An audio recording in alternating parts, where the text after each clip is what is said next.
Stepping out of Earl's Court Station, I was greeted by that familiar London air, a hint of rain, and the brisk wind weaving through the city's crowded streets. We'd arrived. The hum of black cabs and double-decker buses created a rhythmic city soundtrack as we made our way to our hotel.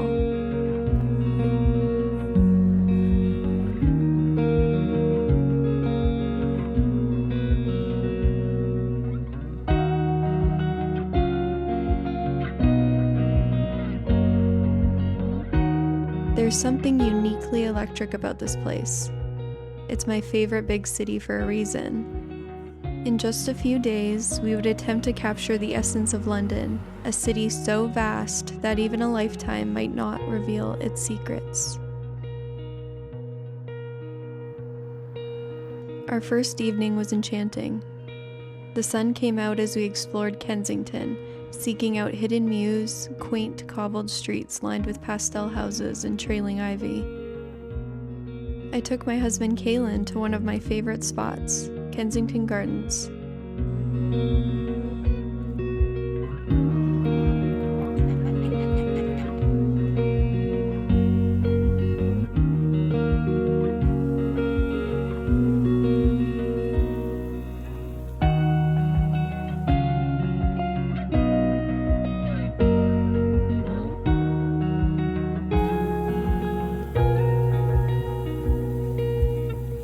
The chestnuts, oaks, and rowans make the park feel timeless, and one of my favorite statues, the one of Peter Pan, continues the feeling.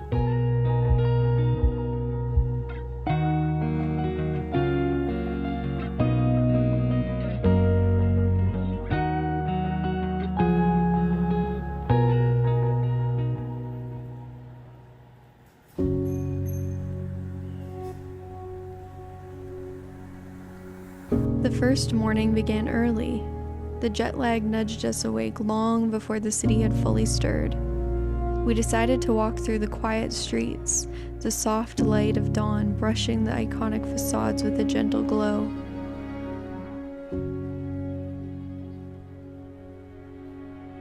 We lined up to visit Westminster Abbey, because although we don't do paid sites often, this was one we couldn't miss. Through Westminster's effigies, stained glass, cloisters, and garden, there was much to marvel at.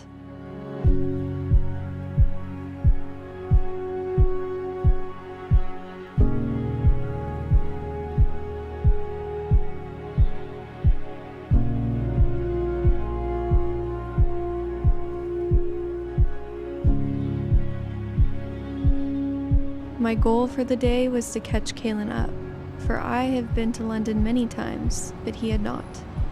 As the day progressed, the buzz of the city grew louder.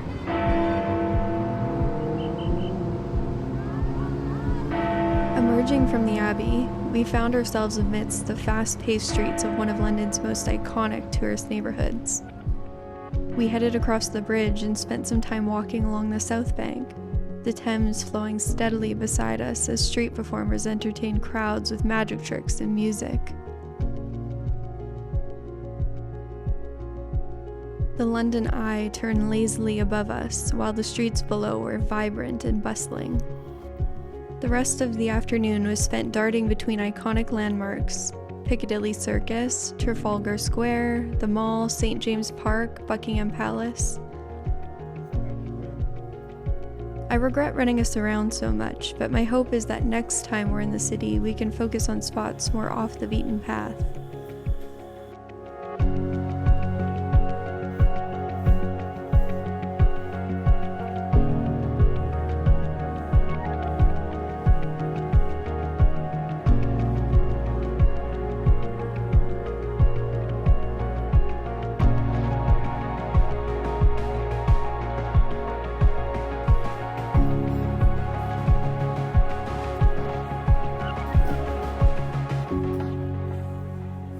On our next day in London, the city's diversity became even more apparent. We started in Notting Hill, the eclectic energy of the Portobello Road Market offering everything from vintage trinkets to fresh produce.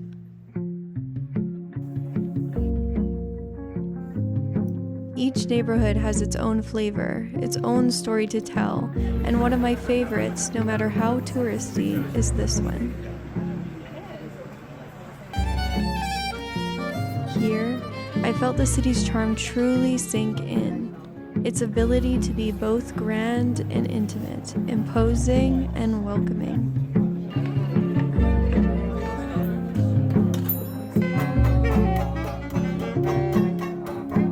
Afterwards, we rode the tube to Leadenhall Market.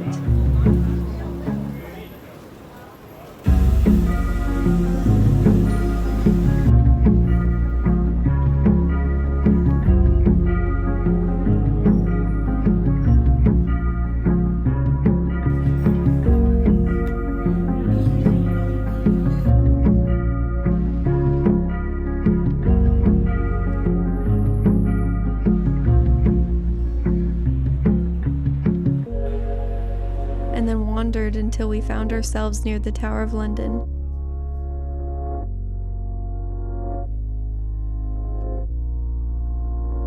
We paused for a moment to take in Tower Bridge from the Queen's Walk, marveling at its stateliness before moving on to Borough Market for a bite.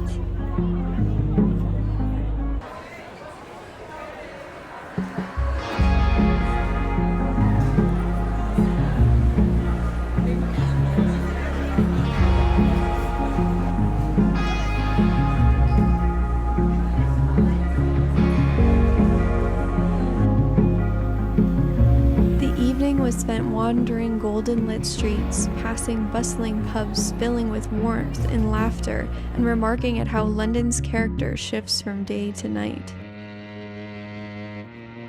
We stood for a time on Millennium Bridge, overlooking St. Paul's Cathedral, gazing out at the city. There's a quote that says, "When a man is tired of London, he is tired of life," and it echoed in my mind as I reflected on all that we had seen.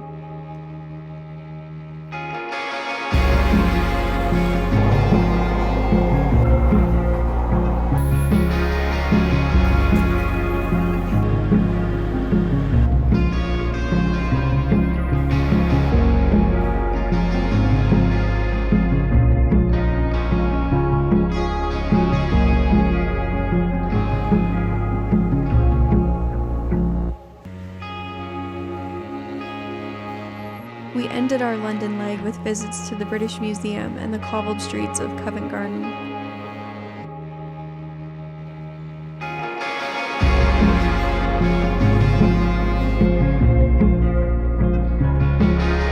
It was a whirlwind of sights, sounds, and experiences. While part of me wished for more time to truly linger, I also felt ready to move on. Our days had been full. A perfect prelude to the slow, gentle countryside that awaited us.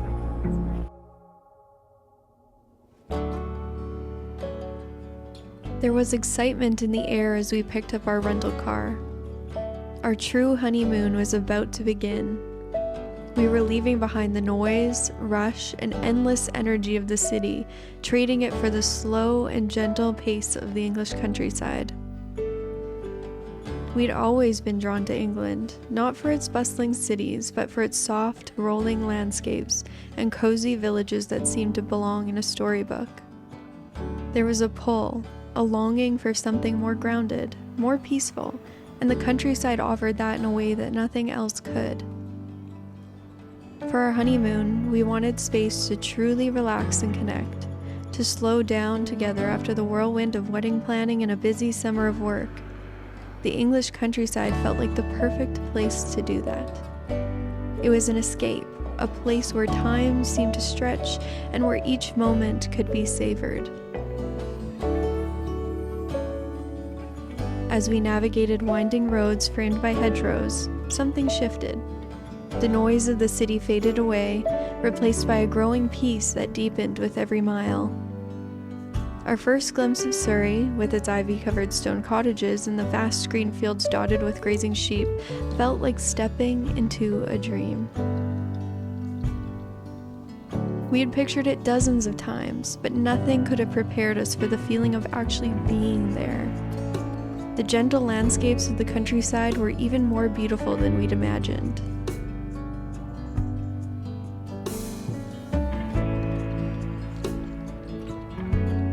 On our way to our first destination, Sheer, we stumbled upon a charming farm and flower shop that felt like a hidden treasure. The shop brimmed with the season's best, wooden crates overflowing with fresh vegetables, shelves lined with jars of homemade jam, and buckets of fragrant blooms brightening even the grayest day. We carefully selected groceries for our stay: golden yolked eggs, crusty artisan bread, and the most scrumptious heirloom tomatoes. These simple finds became the foundation of our cozy meals in the south. The village of Sheer welcomed us with postcard-perfect charm. Known to many as a filming location for the holiday, the village had a cinematic quality, from its quaint cottages to the stone church seen in the background. After wandering nearby trails, the kind where the hedges are tall and close in around you, we decided to pop in for tea at Hilly's Tea Shop. A family-owned affair, it offered the best cream tea, clearly infused with love. Our hosts were incredibly friendly, and everything was homemade.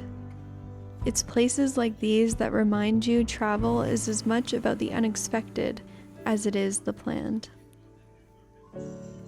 Our planned stop, the White Horse Pub, frequented by Jude Law and Cameron Diaz's characters in the movie, offered a less memorable meal, but it was still a neat experience.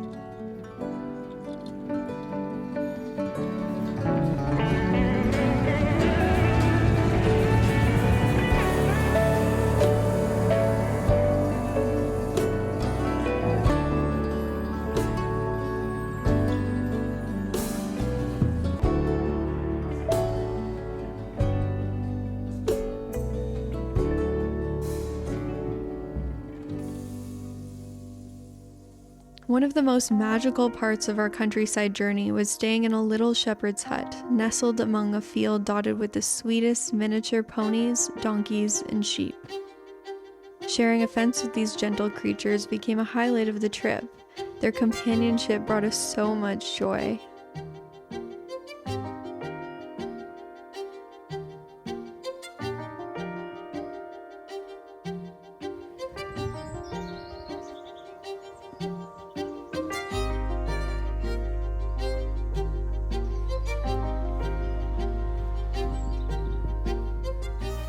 Each morning, we'd wake to the soft rustling of the animals nearby. The air was crisp, carrying the fresh, earthy scent of overnight rain and wood smoke. We didn't need to fill our time. It was simply enough to be there, taking it all in, each moment unfolded gently.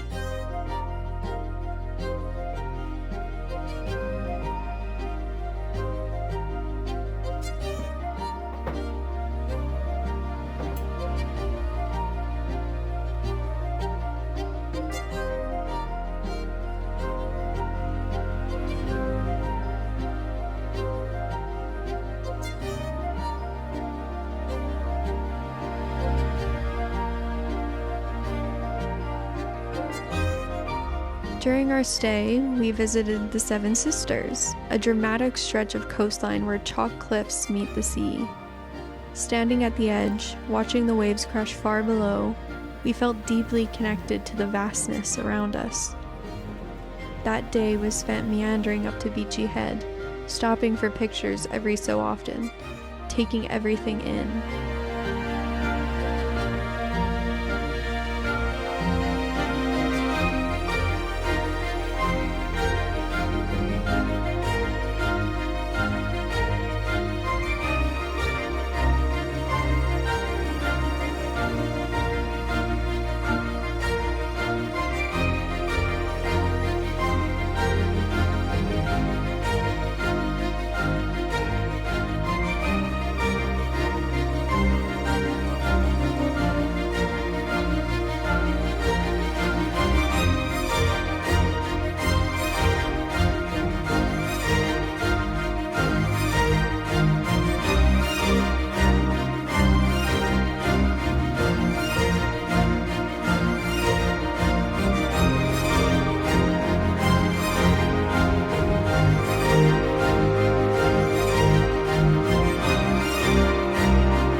Leaving this place was bittersweet.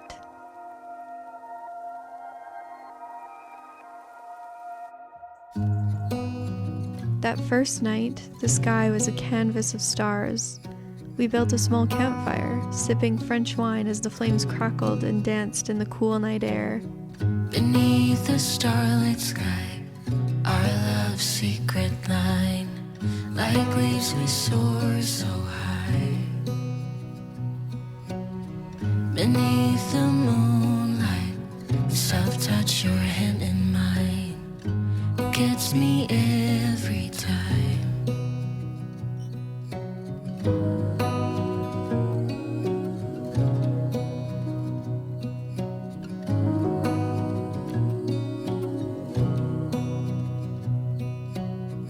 Lost in the city lights, our love's electric ride.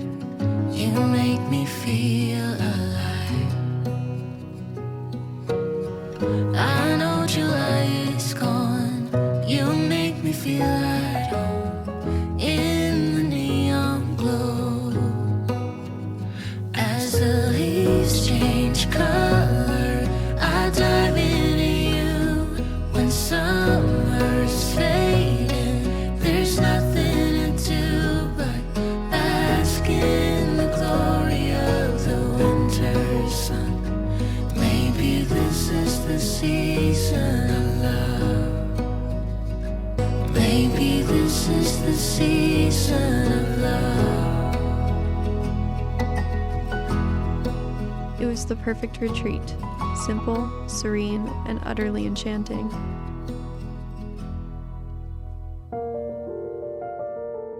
Our next destination was a little cottage in Dorset. On our way there, we made a stop at Arundel Castle, the regal ancestral home of the Duke of Norfolk.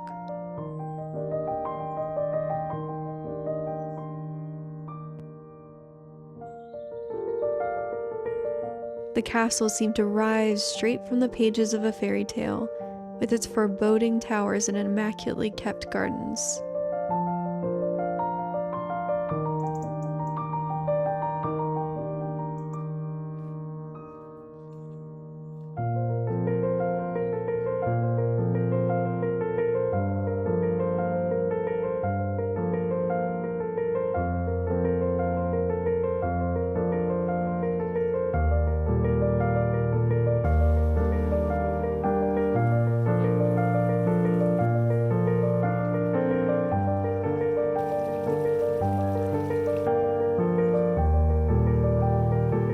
We spent hours strolling through the estate grounds until the rain, which had been threatening us for most of the day, finally broke through the clouds.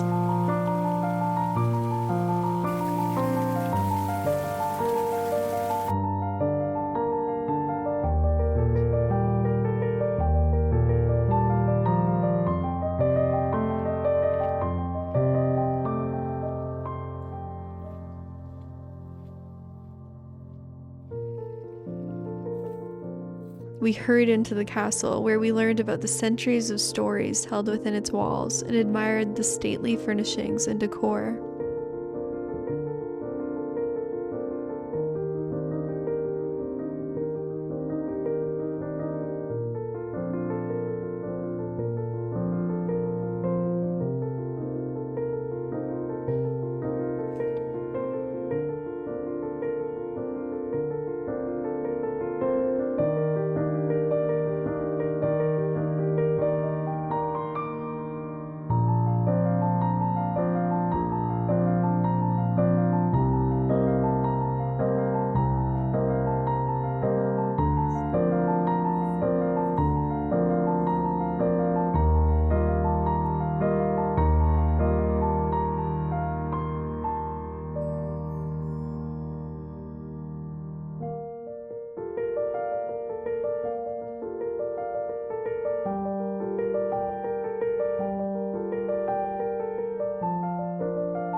When we finally pulled ourselves away to begin the next leg of our journey, I once again longed for a little more time to explore.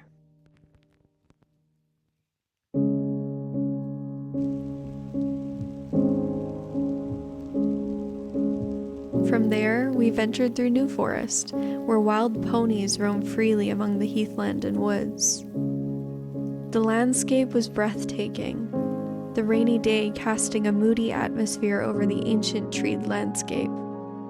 Every turn presented a medieval-like vista, one where you almost expect characters like Robin Hood or King Arthur to appear.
Nothing was as thrilling as coming across the New Forest ponies, though.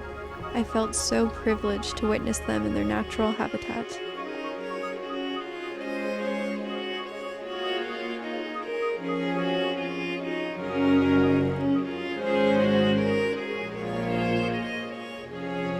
That evening, we checked into a little hayloft conversion nestled in the heart of Dorset. Our host left the kindest welcome gift, a bottle of bubbly to celebrate our honeymoon, and a jar of honey harvested from her very own bees, kept among the flowers in her garden. It was such a thoughtful gesture, reminding us of the hospitality that comes with staying in someone's lovingly tended space. We've been enjoying the honey ever since, the sweetest of souvenirs. The rain that had started and continued throughout the following day encouraged us to slow down and embrace a more restful pace. Wrapped in blankets with books in hand, we let the storm dictate the rhythm. The hayloft became our little haven. We listened to the rain softly tapping against the windows and watched the countryside blur into a misty haze through them. The rain gifted us the luxury of time, to linger over breakfast, to forgo our agenda, and to let each day unfold without pressure or expectation.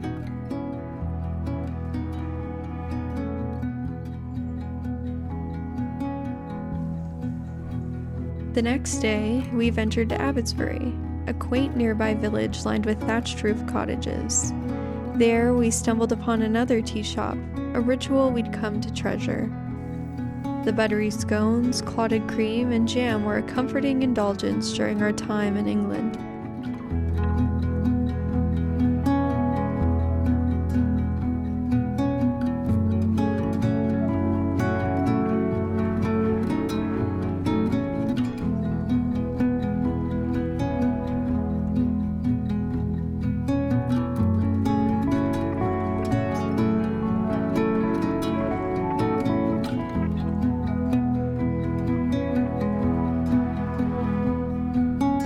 In keeping with the theme that on every adventure goes as planned, when our intended stops proved too far for a day's drive, we pivoted to explore nearby Weymouth instead.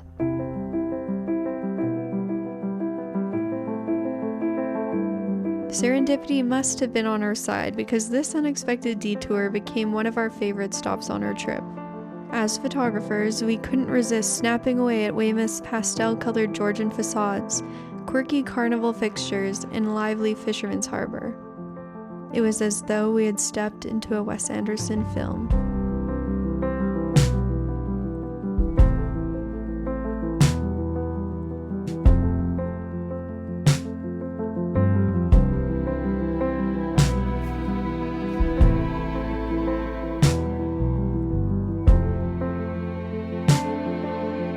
The seaside town has a fascinating history, partly due to King George III, also known as the Mad King.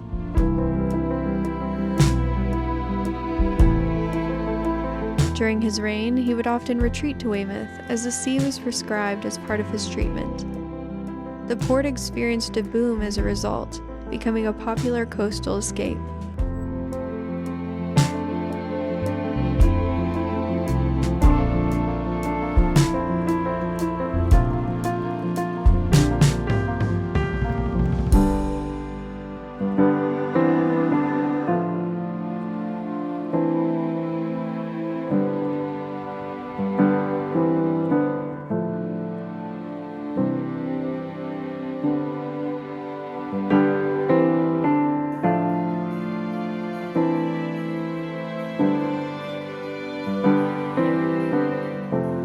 After a round of beers at a harborside pub, we dined that evening at Marlborough, a local favorite for fish and chips. Our time in Dorset came to an end far too quickly, but the Cotswolds were calling.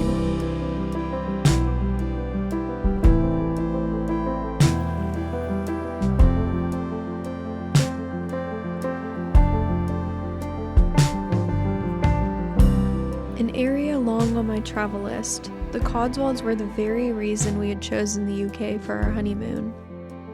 We had dreamed of honey-colored stone cottages, quiet country lanes, and the charm of villages that seemed plucked from another time. We broke up the drive with a visit to Bradford-on-Avon, where we wandered through delightful antique shops and second-hand stores and indulged in treats from Little Rituals, a cafe that felt like a hidden gem, offering coffee and pastries that warmed us on a chilly day.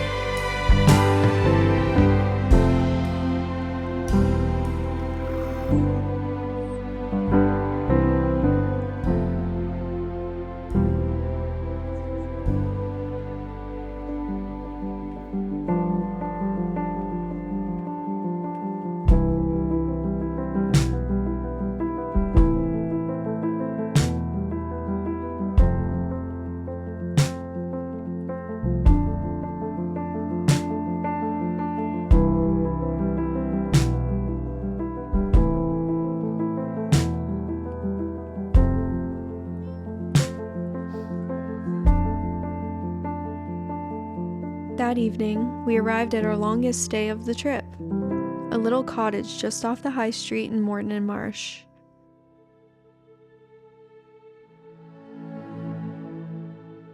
With its low-beamed ceiling, snug fireplace, ensuite with double baths, and the plushest king-size bed, it felt like an elevated home away from home. Each morning, we woke to the distant sound of church bells, stepping out into the misty streets as the village slowly came to life. Our mornings often began at Linwood Cafe, just around the corner.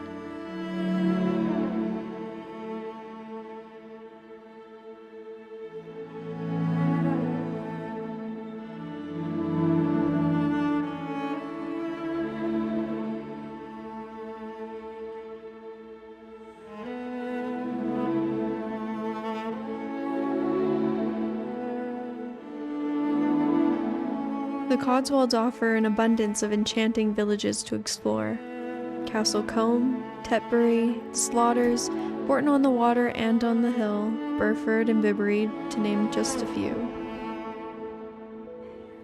We spent our days drifting between antique shops and coffee houses, meandering along the high streets and soaking in the timeless charm of these places. I'll be sharing our full itinerary on my blog if you're interested in the exact locations. As we made our way through some of the bucket list landmarks, like Arlington Row in Bibury, we realized crowds were unavoidable in these spots. While there was still something special about them, it was often the quieter, less renowned corners of the Cotswolds that truly stole our hearts.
While exploring Stow-in-the-Wold, we found ourselves retracing the footsteps of two of England's most beloved writers, J.R.R. Tolkien and C.S. Lewis.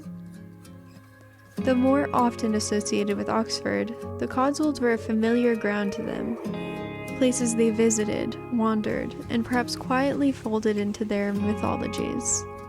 In Stow, the north door of St. Edward's Church, framed by two ancient yew trees, feels like something pulled from Middle-earth itself.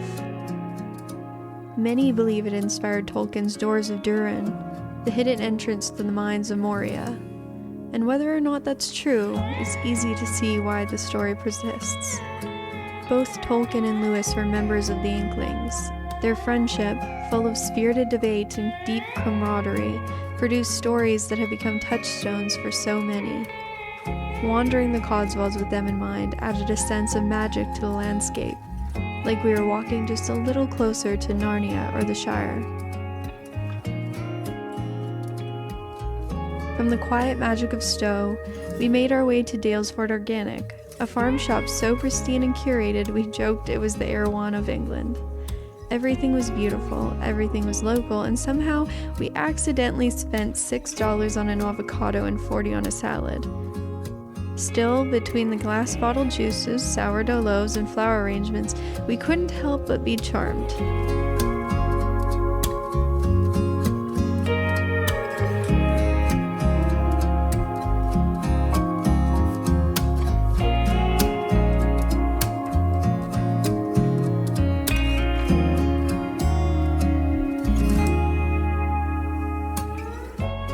Our day trip to Oxford was short, but full of charm. We started with some of the best coffee of our trip at Society Cafe, tucked just off the high street.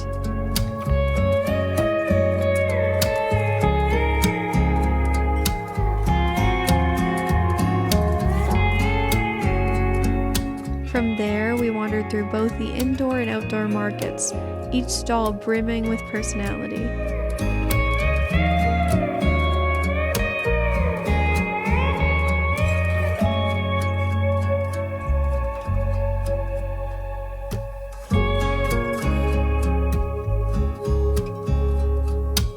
Though we hadn't booked ahead and couldn't secure last-minute tickets to tour Trinity College, we admired its golden stone buildings from the outside, imagining the centuries of scholars who passed through its gates.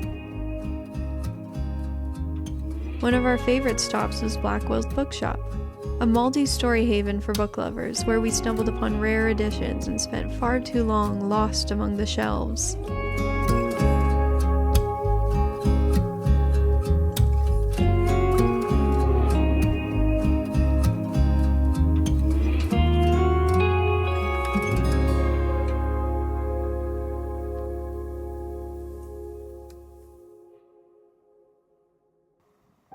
We took many country walks during our time in the Cotswolds, but the walk from Bourton-on-the-Water to Upper Slaughter truly enchanted us. The path, winding along a gentle stream, led from one village to the other, through fields and past a charming old mill.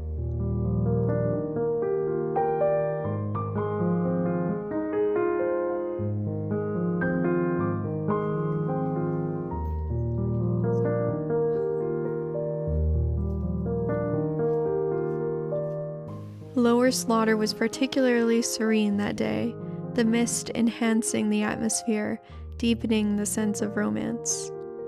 As we wandered toward Upper Slaughter, Kaylin and I joked that it felt like we were exploring the 100-acre wood. Though Upper Slaughter itself offered little in terms of attractions, the tranquility of the walk and the chance to simply be together was the essence of why we'd come here. There was something special in those unplanned moments, where the focus is on presence rather than destination.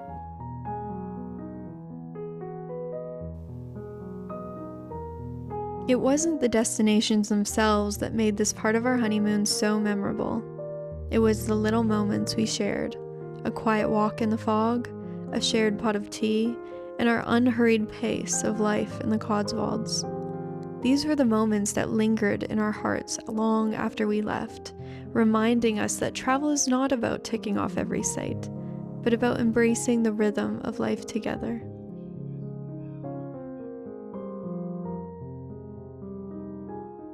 It wasn't the picture-perfect sunset or a postcard-worthy village.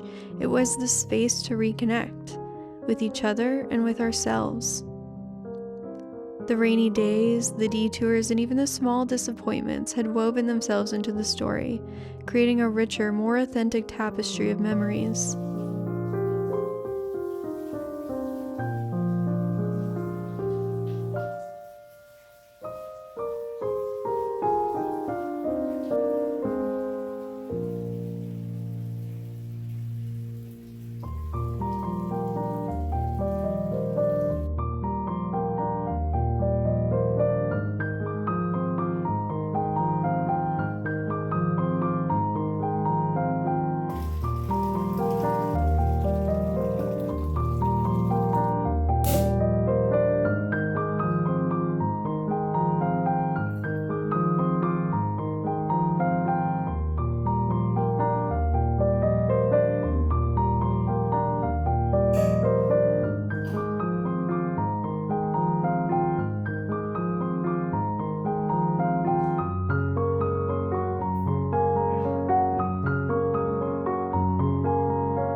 One of our favorite experiences was a visit to the Woodchester Valley Vineyard. There, we enjoyed a wine tasting and tour, savoring award-winning sparkling wines while soaking in the quiet beauty of the vineyard and its surrounding hills. It felt indulgent, a perfect addition to our honeymoon.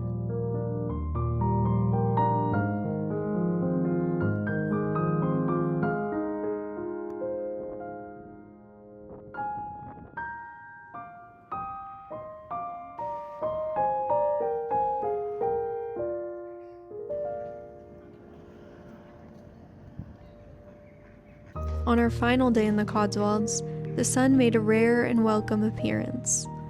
We celebrated with ice cream and one last walk along our favorite route. From Bourton-on-the-Water to Upper Slaughter, where the golden light danced across the fields and stone cottages. It was a gentle, quiet ending to a chapter that had already given us so much.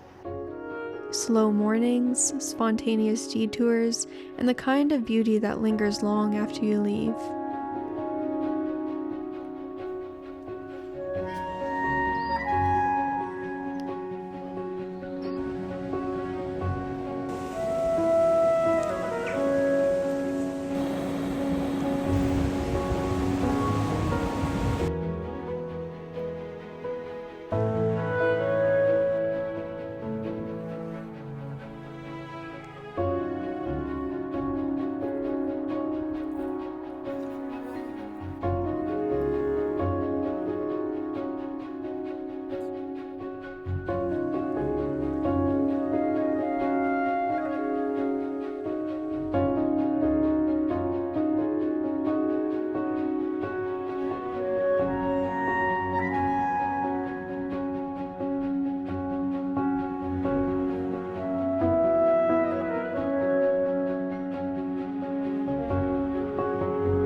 We said goodbye with full hearts, knowing we'd carry the charm of this place with us for years to come. Arriving in the Lake District felt like stepping into a painting. Rolling hills, mirrored lakes, and timeless villages unfolded at every turn. Though our base was in Grasmere, a charming town famous for its gingerbread and Wordsworthian ties, much of our time was spent exploring the surrounding landscapes. Grasmere itself offered a quiet escape, though its limited amenities often sent us to nearby towns for meals and adventures. Still, the view from our bed and breakfast each morning, mist curling over the mountains, was pure magic. The place we stayed in was a quirky shepherd's hut perched beside a stream. It was private and cozy. Each morning, we'd have coffee with our own private view, before heading into the big house for a hearty full breakfast. Here, we were introduced to traditional British flapjacks, which are nothing like the American ones. I've been eager to recreate them ever since.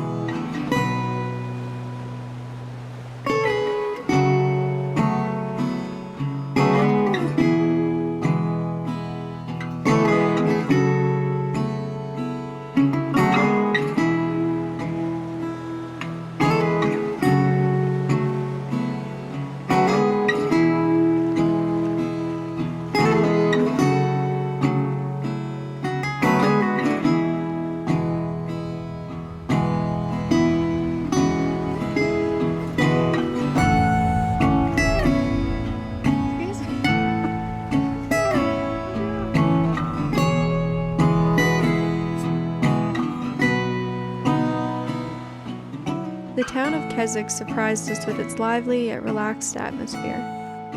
Unlike the bustling hub of Windermere or Grasmere's quieter charm, Keswick struck the perfect balance.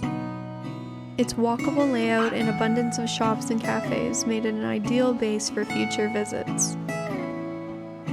One of our most memorable moments came at Crow Park, perched above Derwentwater Lake. From this vantage point, panoramic views of the water and surrounding peaks took our breath away. We ended the day watching the soft hues of sunset there on the hill, accompanied by sheep grazing nearby and birds soaring above.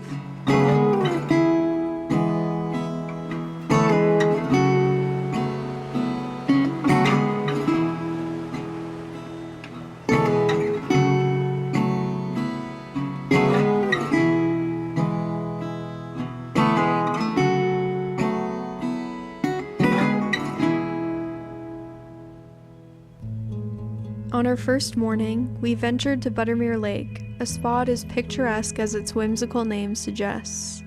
We found ourselves with time to simply be, walking along the shores of the lake, protected among the trees against the wind.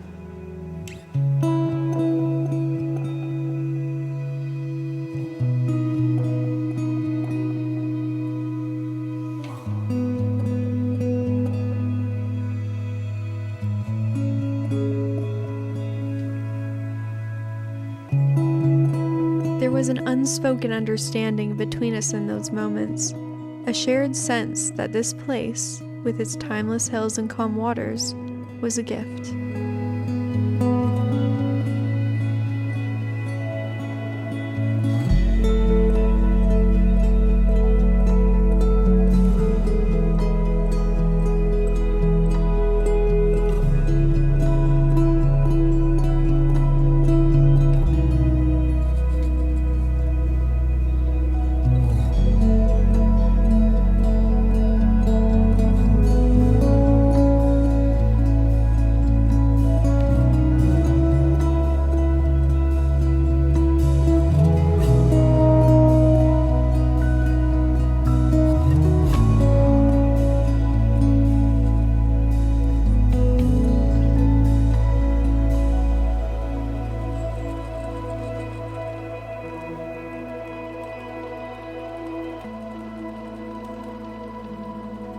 As the wind whispered across the lake and the mountains held their silence, I was reminded of Wordsworth, whose love for these lands gave rise to the lines that echo what I felt but could not say aloud. So dear, if I should fail with grateful voice to speak of you, ye mountains and ye lakes, ye mists and winds that dwell among the hills where I was born. The blessing of my life, the gift is yours. Ye winds and sounding cataracts, 'tis yours. Ye mountains, thine, O nature. Thou hast fed my lofty speculations, and in thee, for this uneasy heart of ours, I find a never-failing principle of joy and purest passion.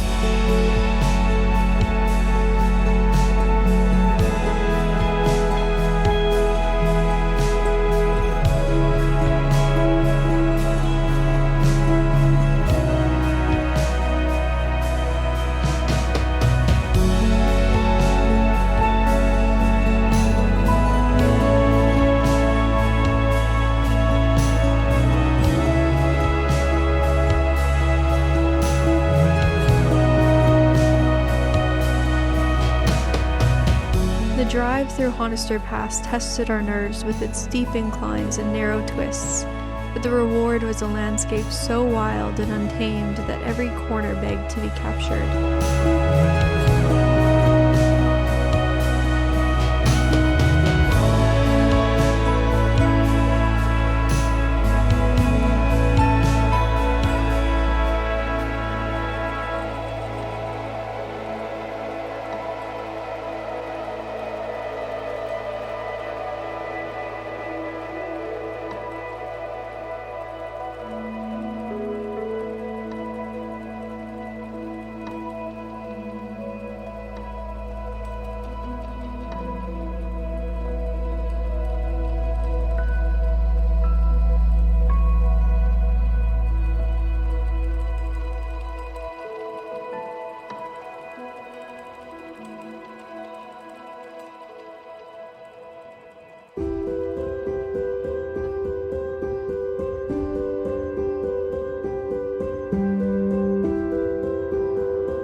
The next day, we followed the River Rothy within the White Moss Wood to Rattle Cave, marveling at the ease of the hike and the scale of the cavern.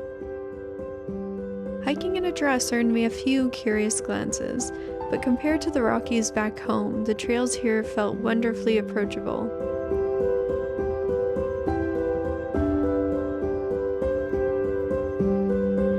It's easy to see why Beatrix Potter fell in love with this place.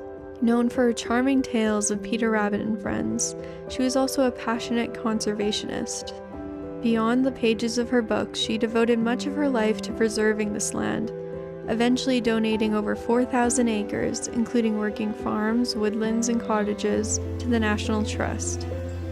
She once wrote, "There is something delicious about writing the first words of a story. You never quite know where they'll take you." The same could be said of wandering these hills. Potter lived and farmed here, often working alongside local shepherds and learning to breed Herdwick sheep for herself. Her deep respect for the land and its people helped shape the Lake District as we know it today, a place where stories and stewardship go hand in hand. The Lake District's charm is both profound and understated. It isn't just the breathtaking landscapes that leave an impression, but also the slower pace of life, the seamless blend of history and nature, and the endless opportunities to wander.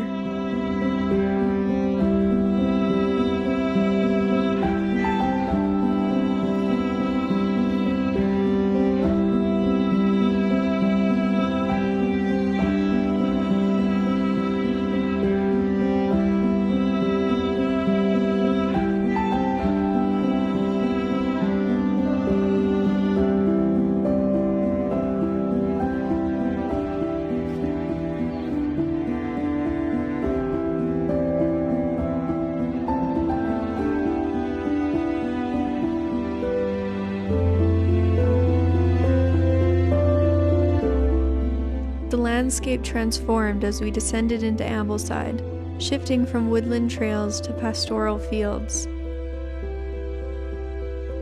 We passed many animals along the way, beautiful birds, friendly cattle, timid sheep. The memory of the snoring pigs along the way makes me smile.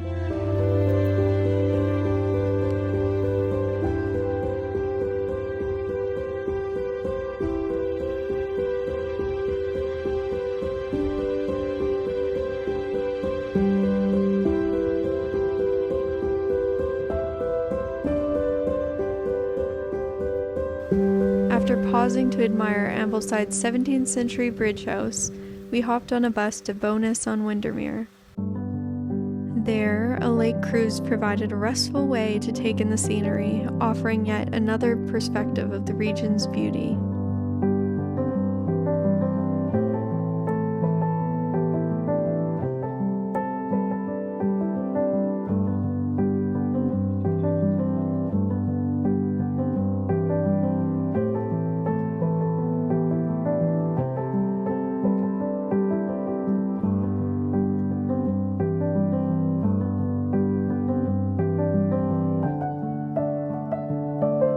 Though 3 nights were enough to whet our appetite, we left already dreaming of future visits.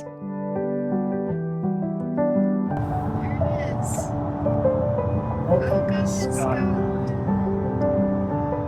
There's a quiet kind of magic in Edinburgh, a city that feels like stepping into the pages of a storybook. As we left the English countryside behind, dropped off our rental car, and took the bus into Newtown, it felt as though we had transitioned from one kind of enchantment to another. From our first coffee at the milkman, we felt ourselves exhale. From there we wandered into W. Armstrong & Son, a treasure trove of vintage styles. Kaylin's discovery of a classic Barber jacket made me only a little jealous.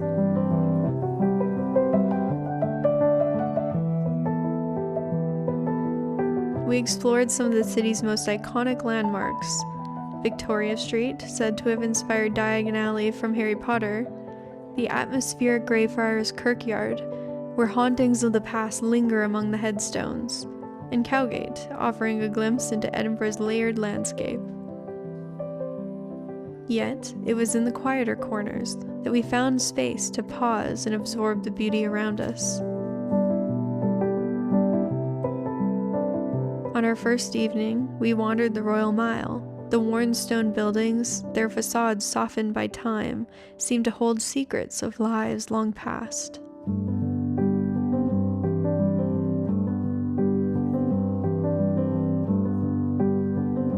Edinburgh is a way of drawing you in, wrapping itself around your heart, and then leaves traces of its magic forever.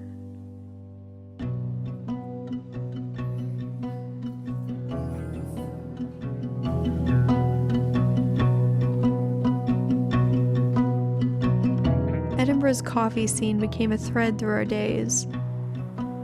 Third wave cafés tucked into side streets, baristas pulling carefully crafted espresso shots, and windows perfect for people watching.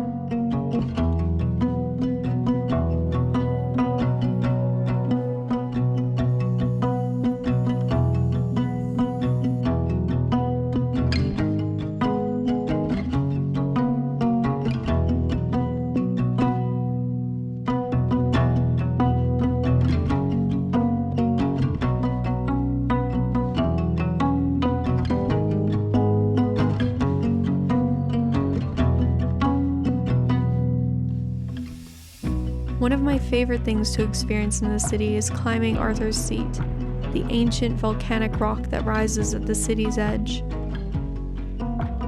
The path winds gently upward, offering increasingly breathtaking views of the city below. As the city opened up to us, we let ourselves drift through it.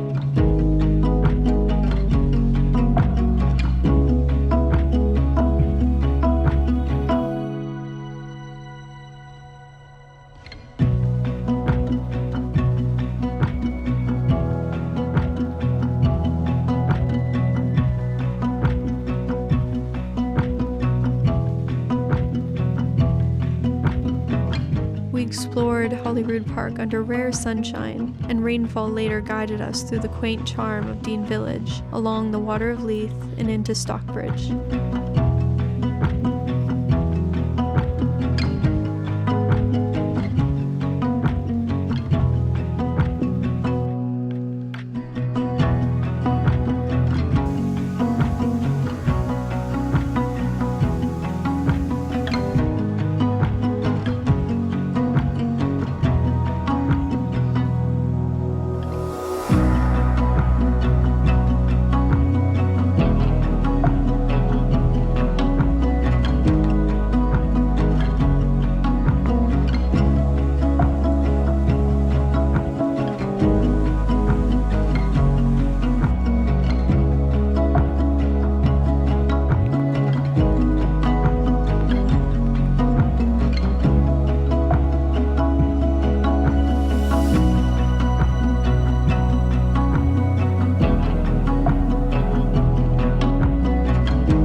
The National Museum of Scotland offered shelter and wonder, followed by a much-needed pint of cask ale at a cozy pub. The best kind of beer, we agreed.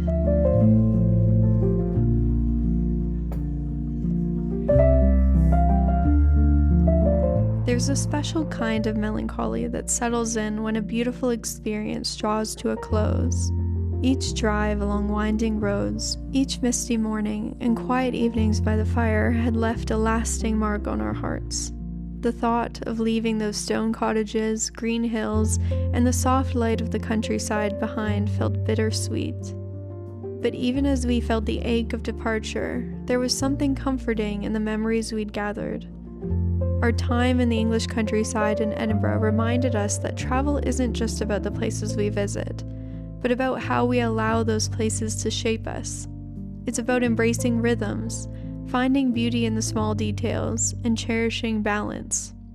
It's an invitation to live more intentionally, to lean into curiosity, and to carry lessons forward into our daily lives.